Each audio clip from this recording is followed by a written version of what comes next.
Divorce rates are now at the lowest levels in 40 years after peaking around 1980. Some say it's a result of the so-called Generation X. Many of them lived through the trauma of divorce as kids in the 70s or 80s and vowed to stay married when it was their turn. We heard from one couple from Boston on just how going through divorce in their childhood does motivate them to stick together today. You know, the point that you remember is when your parents sit you down and tell you that they're no longer going to be together. For me, it was, I had to grow up quickly. I was the man of the house, if you will. Well, we met in 2002. On the internet. Met on the internet.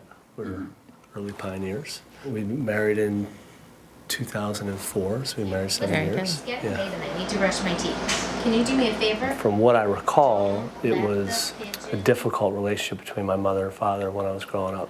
It was very tough on me, and it was tough on my sister as well. You know, Laura's experience was, I mean, it couldn't be further, you know, from mine. We had conversations before we decided to get married about what marriage meant to us and whether that experience shaped any preliminary attitudes about what it means to make that decision. I mean, it's sort of, in retrospect, ridiculous because you don't really know until you're in it. Okay, go again. You know, it's mutual respect, Fun, loyalty, good communication. I think that Mitch is a really good listener, and he's a very natural, amazing dad. It has a lot to do with the fact that we got married later. I was 36, and Mitch was 38, 37.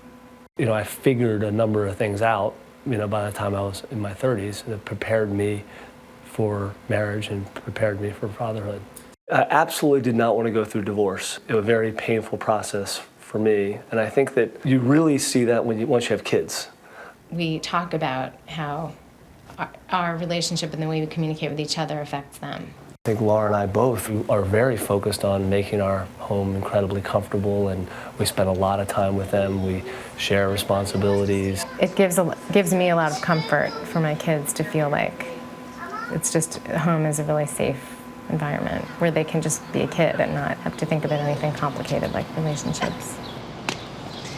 Joining us with more, psychologist and early show contributor, Dr. Jennifer Hartstein. Nice to have you back with us this morning. Nice to be here. So why is it that Gen Xers are so determined to avoid divorce? Is it because of that pain many of them felt as kids? Absolutely. It's their worst nightmare come true if they have to get divorced and follow along in that pattern. They felt the pain of it as children. They didn't understand it. Their parents had to work harder, be more involved, be less involved with them. So they don't want to have that repeated in their own lives. So this, though, is a total 180. So really, this is the opposite end of the spectrum, saying, well, no matter what, we're going to stay together. Is that the best way to deal with it? Not necessarily. As she said in the piece, you just don't know. You make this pact that you're never going to get divorced. But how do you know that you can actually follow through on that? So you want to try and make that commitment. I think everybody goes into marriage with that being their commitment. Sure. So you want to keep that as your focal point and really work to get through those struggles, talk about the conflicts, work together to make them better. And if you can't, then you have to weigh out your options. What really is the best choice for us now? So we talk about this trend that we're seeing, and that a lot of it is coming from what a lot of the people who are now adults experience as children. So if they're staying together, in some cases, no matter what, how does that affect kids versus divorce? Right. Well, it's a catch-22. The kids pick up on the animosity that happens in their families. They do pick up on that acrimony that can be there. And it's important for parents to try and still continue to be effective co-parents on the same page and to work out their problems away from their kids. And if they can do that, then great, everybody wins. But if they can't, and it starts to seep into every other aspect of things, then you have to really start to think, what's in the best interest of everybody in this family, not just me, not just my spouse, but also our kids too. These are things you study, obviously, as a psychologist. You study these divorce trends and why people got divorced when they did in the 70s and the 80s.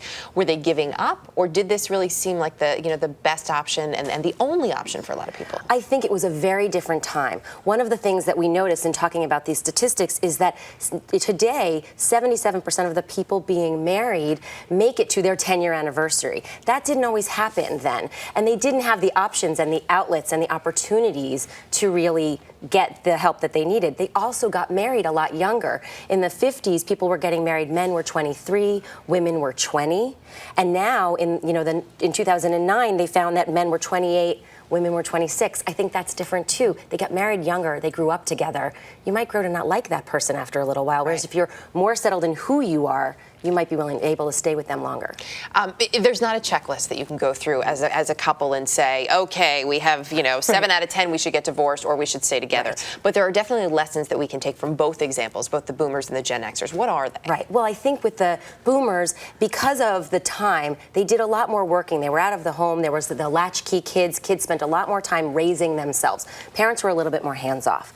Then today you have the Gen Xers who are totally helicopter involved, more neurotic. We need to take that pendulum and bring it back to the middle and allow our kids to fall down, hurt themselves, figure out how to pick themselves up, and be there to comfort them once they do. And if we find that balance, I think everybody will be a little bit happier, much more settled, and there'll be a lot less pressure all around. Great advice. Always good to have you here, Jen. Thanks. Thanks, Erica.